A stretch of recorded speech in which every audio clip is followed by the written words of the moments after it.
अब हम देखते हैं इसमें कि अगर कोई लाइन है जो नॉन पैरेलल है, नॉन पैरेलल मतलब non parallel, non parallel, non parallel means ये हुआ कि टू लाइन्स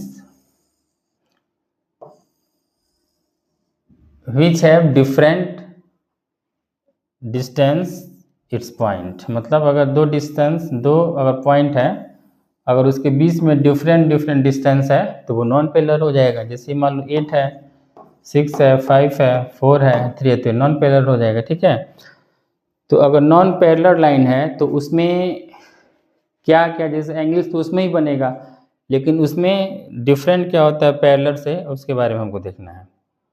तो देखो इसमें अगर हम मान लिए कि let these are non parallel lines, एक ये है, दो लाइनें हैं हमारे पास, और एक ये हो जाएगा, एक हो ट्रांसवर्सल लाइन हो गया, and line M, line N are non parallel line, and a transversal line L intersect it at 2 point, यहाँ पे और यहाँ दो जगह कट कर रही है। तो एंगल यहाँ पे टोटल 8 बनेगा, जैसे पैरेलल लाइन में होता है सेम यहाँ भी होगा, लेकिन बस जिसमें डिफरेंस देखो क्या हो जाएगा। मान लो यहाँ पे एंगल हो गया तुम्हारा 1 2 3 4 5 6 7 8। ठीक है, अब देखो पैरेलल और नॉन, इन दोनों में डिफरेंस क्या होगा इसके बारे में हम समझते हैं। ये हो गया 1 2 3 4 5 6 7 8, डिफरेंस दोनों में क्या हो गया देखो। जैसे अगर पैरेलल लाइन को एक ट्रांसवर्सल इंटरसेक्ट करेगी, कट करेगी 2 पॉइंट पे, ठीक है, और यहाँ पे अगर नॉन पैरेलल लाइन को अगर एक ट्रांसवर्सल कट करती है, तो अब यहाँ क्या होगा, यहाँ पे कॉरस्पेंडिंग एंगल क्या होता है, आपस में इक्वल होगा। पैरेलल लाइन में कॉरस्पेंडिंग एंगल इक्वल होगा, लेकिन नॉन पैरेलल लाइन में कॉरस्पेंडिंग एंगल 1 और 5 हो रहा है ना, दोनों कॉरस्पेंडिंग एंगल होगा लेकिन ये इक्वल नहीं होगा।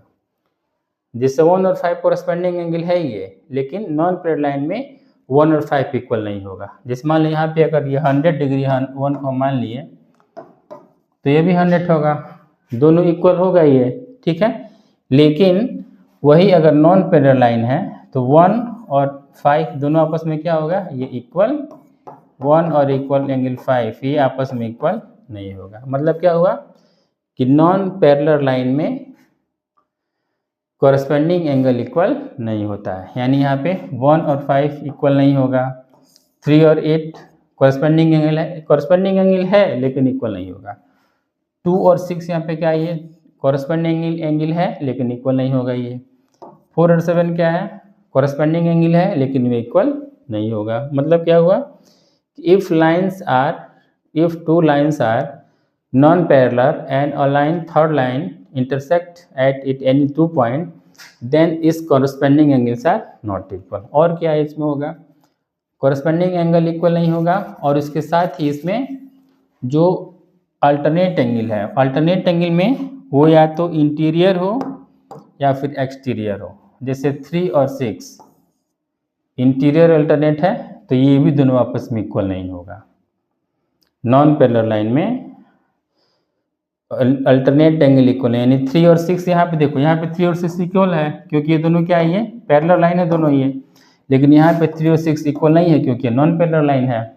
ऐसे यहाँ पे 4 और 5 यहाँ पे इक्वल नहीं है क्योंकि नॉन पैरेलल लाइन है, और ये पैरेलल है तो 4 और 6 5 यहाँ पे क्या हो जाएगा, इक्वल है, और यहाँ 4 और 5 यहाँ पे इक्वल नहीं है। ठीक है, ऐसे यहाँ पे देखो 1 और 7 कौन सा एंगल है, एक्सटीरियर अल्टरनेट एंगल, तो ये नॉन पैरेलल लाइन है दोनों ये, तो ये दोनों इक्वल नहीं होगा। और यहाँ पे 1 और 7 क्या है, अल्टरनेट एक्सटीरियर अल्टरनेट एंगल है, तो जब पैरेलल है तो 1 और 7 यहाँ पे बड़ा होगा, इक्वल होगा, और यहाँ पे 1 और 7 इक्वल नहीं होगा। ऐसे यहाँ पे 2 और 8 यहाँ पे इक्वल है क्योंकि ये दोनों पैरेलल लाइन है, यहाँ पे 2 और 8 इक्वल नहीं हो क्योंकि नॉन पैरेलल लाइन है। मतलब क्या हुआ कि अगर लाइन नॉन पैरेलल है तो इसमें एक्सटीरियर अल्टरनेट एंगल या फिर इंटीरियर अल्टरनेट, दोनों में से कोई भी आपस में इक्वल नहीं होता है। क्लियर हुआ? मतलब ये हुआ कि if lines are non parallel then is corresponding angle and alternate angle it may be exterior और इंटीरियर, मतलब इंटीरियर और फिर एक्सटीरियर हो, उसका अल्टरनेट एंगल इक्वल नहीं होता है। अगला हम क्या दे सकते हैं इसमें, अब देखो जो यहाँ पे इंटीरियर एंगल हो रहा है 3 और 5, ये दोनों मिला के 180 नहीं होगा। समझ में आ रहा है ना, 180 नहीं होगा। यहाँ पे देखो ये जो बाकी और जो रूल्स है, जैसे जो यहाँ पे ये है क्या बोलते हैं, ये जो लीनियर पेयर है, लीनियर पेयर भी इक्वल होगा इसका, ठीक है। और इसमें कुछ छूट रहा है, लीनियर पेयर इसमें इक्वल होगा, और वर्टिकली अपोजिट एंगल भी इस नॉन पैरेलल लाइन में इक्वल होता है। तो मतलब मेन यही होता है कि अगर दोनों लाइन ये नॉन पैरेलल है तो उसमें interior alternate angle, exterior alternate angle और कॉरस्पेंडिंग एंगल ये इक्वल नहीं होगा। बाकी जो भी प्रोसेस है दोनों का, पैरेलल का और नॉन पैरेलल का, दोनों का सेम होता है, ठीक है ना। तो दोनों क्लियर हुआ। अब देखो, अब इसमें पूरा अच्छे से पढ़ना है, इसको वीडियो देखना है, और अगर किसी को कहीं कुछ थोड़ा भी डाउट लग रहा है तो तुरंत कमेंट सेक्शन में भेजिए आप, ठीक है ना। और अगर आप चैनल पर नए हैं तो सब्सक्राइब कीजिए, लाइक कीजिए, कमेंट कीजिए, शेयर कीजिए, ताकि हम आप लोगों को और ज़्यादा से ज़्यादा अच्छी चीज़ें बता सकें और आपको डाउट को क्लियर कर सकें। ओके।